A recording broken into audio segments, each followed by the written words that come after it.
Assalamualaikum warahmatullahi wabarakatuh. Hello everyone, kembali lagi bersama saya Riza Fitriani Putri dari jurusan Pendidikan Luar Sekolah Fakultas Ilmu Pendidikan Universitas Negeri Padang dengan NIM 20005019. Di video kali ini saya akan melengkapi ujian akhir semester Bahasa Indonesia dengan dosen pengampu Ibu Refrisa Ananda, SPD MPD.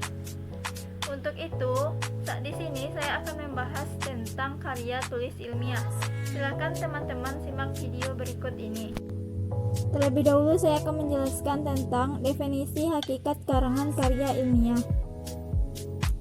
Karya ilmiah merupakan karya tulis yang menyajikan gagasan, deskripsi atau pemecahan masalah secara sistematis yang disajikan secara objektif dan jujur dengan menggunakan bahasa yang baku serta didukung oleh fakta, teori, dan bukti-bukti yang empirik.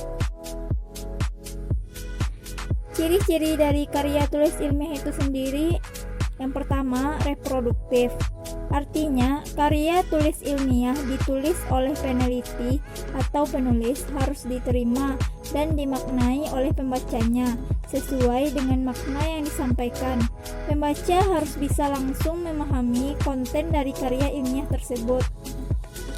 Yang kedua, tidak ambigu. Sebuah karya ilmiah harus memberikan pemahaman secara detail dan dikemas dengan bahasa yang mudah dan tidak membingungkan. Dengan begitu, maksud dari karya ilmiah tersebut bisa langsung dimengerti oleh si pembaca. 3. Tidak emotif. Artinya, karya ilmiah ditulis tidak melibatkan aspek perasaan dari penulisnya. Sebab, karya ilmiah harus memaparkan fakta yang didapat dari hasil penelitian, bukan dari perasaan sang penulis. 4. Menggunakan bahasa yang baku agar lebih mudah dipahami. Ketidakbakuan dari karya ilmiah hanya akan membuat bingung si pembaca, dan apa yang disampaikan si penulis tidak dapat dipahami oleh si pembaca. 5. Menggunakan kaidah keilmuan penulisan karya ilmiah. Kaidah keilmuan penulisan karya ilmiah ini harus sesuai dengan kaidah istilah-istilah akademik. Hal ini bertujuan untuk menunjukkan bahwa peneliti atau penulis memiliki kapabilitas pada bidang kajian yang dibahas dalam karya ilmiah tersebut. 6. Bersifat dekoratif. Artinya, penulis harus menggunakan istilah atau kata yang memiliki satu makna. 7. Terdapat kohesi. Artinya, karya ilmiah harus memiliki kesinambungan antar bagian dan babnya yang bersifat tidak bertele-tele atau tepat pada sasaran. 8. Bersifat objektif. Hal ini sangat penting karena karya ilmiah tidak dibuat berdasarkan perasaan penulis. Karya ilmiah harus menunjukkan fakta dan data dari hasil analisisnya, jadi tidak memiliki kecondongan subjektivitas. 9. Menggunakan kalimat efektif. Selanjutnya, jenis-jenis dari karya ilmiah. Beberapa jenis karya ilmiah yang paling banyak diterbitkan oleh manusia adalah sebagai berikut. 1. Makalah. Makalah merupakan karya ilmiah yang menyajikan sebuah masalah yang penyelesaiannya mengandalkan berbagai macam data yang ada di lapangan. Karya ilmiah ini bersifat empiris dan juga objektif. Dalam penyajiannya, makalah biasanya dipresentasikan dalam sebuah kegiatan seminar. 2. Artikel. Karya ilmiah artikel merupakan karya ilmiah yang memuat pendapat subjektif pembuatnya mengenai sebuah peristiwa ataupun masalah tertentu. Sedangkan jika dipandang dari sudut pandang ilmiah, artikel dapat diartikan sebagai karya tulis yang sengaja dirancang untuk dimuat dalam jurnal ataupun kumpulan artikel yang dibuat dengan memperhatikan kaidah penulisan ilmiah dan mengikuti pedoman ilmiah yang berlaku. 3. Skripsi. Skripsi merupakan karya ilmiah yang dibuat oleh mahasiswa untuk bisa mendapatkan gelar sarjana. Skripsi memuat tulisan berisi pendapat penulis dengan mengacu ataupun berdasarkan teori yang telah diterbitkan sebelumnya. 4. Kertas kerja.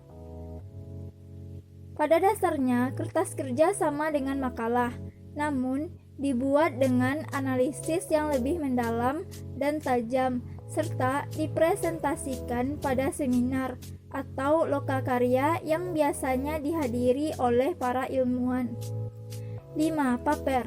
Paper adalah sebutan khusus untuk makalah di kalangan mahasiswa dalam kaitannya dengan pembelajaran dan pendidikannya sebelum menyelesaikan jenjang studi diploma S1, S2, dan S3. Sistematika penulisannya pun sama dengan artikel dan makalah, tergantung panduan yang berlaku di perguruan tinggi yang bersangkutan. 6. Tesis. Tesis adalah karya tulis ilmiah mahasiswa untuk menyelesaikan program studi S2 atau pasca sarjana yang bersifat lebih mendalam dibandingkan dengan skripsi. Tesis menggunakan pengetahuan baru yang didapat dari penelitian yang dilakukan individu yang bersangkutan. 7. Disertasi.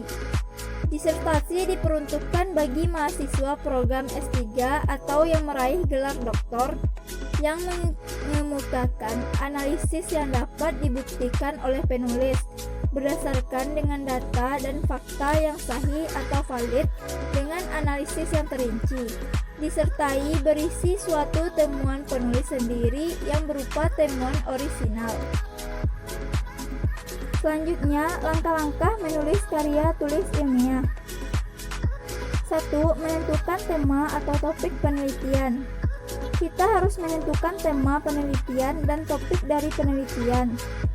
Yang kedua, membuat outline atau kerangka penelitian.